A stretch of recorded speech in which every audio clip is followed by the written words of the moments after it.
अस्सलाम वालेकुम जी। World cup 2024 का जो पाकिस्तानी स्क्वाड है वो लीक हो चुका है। यहाँ तो समझ रहे हैं ना, लोगों के यहाँ पर जो है वीडियो लीक होती है, लेकिन यहाँ पर तो पाकिस्तान क्रिकेट टीम जो है 2024 वर्ल्ड कप का जो है वो टीम ही लीक हो गई। समझ से बाहर है।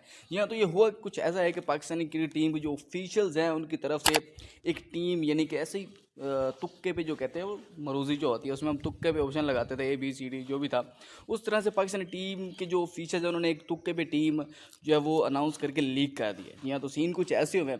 पाकिस्तानी टीम जो है अभी इंग्लैंड के दौरे पर पहुंची और 22 तारीख को ये जो दौरा है इसका पहला मैच खेला जाना है और ऑफिशियल्स की तरफ से ये कहना है कि हम जो पहला मैच है उसको देखने के बाद ही हम जो है अपना जो स्क्वाड है वो 15 रुकनी है जितना भी होगा वो हम अनाउंस करेंगे। बाकी सारे जो बोर्ड्स हैं उन्होंने अपना जो ये स्क्वाड थी T20 वर्ल्ड कप 2024 का वो अनाउंस कर दिया, लेकिन पाकिस्तानी टीम ने अभी तक नहीं किया। इसमें क्या सस्पेंस है पता चलेगा ऑफिशियल की तरफ से।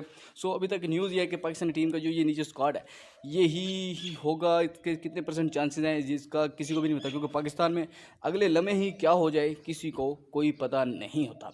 सो ये बड़ी अफसोसनाक खबर है कि पाकिस्तान टीम का स्क्वाड लीक हो गया। सो आपके ख्याल में ये खिलाड़ी होने चाहिए या इनकी जगह पे कोई और होना चाहिए? और सबसे बड़ी जो यहाँ पे कन्फ्यूज़न आ रही है पाकिस्तान टीम को वो आ रही है ओपनर्स की कि आया कि बाबर आजम जो है वो ओपनिंग करें या सईम अयूब करें या रिजवान करें या फिर फ़खर जमान करें। सो ये कन्फ्यूज़न चल रही है जिस वजह से ये लीक्स देखने को मिल रही है।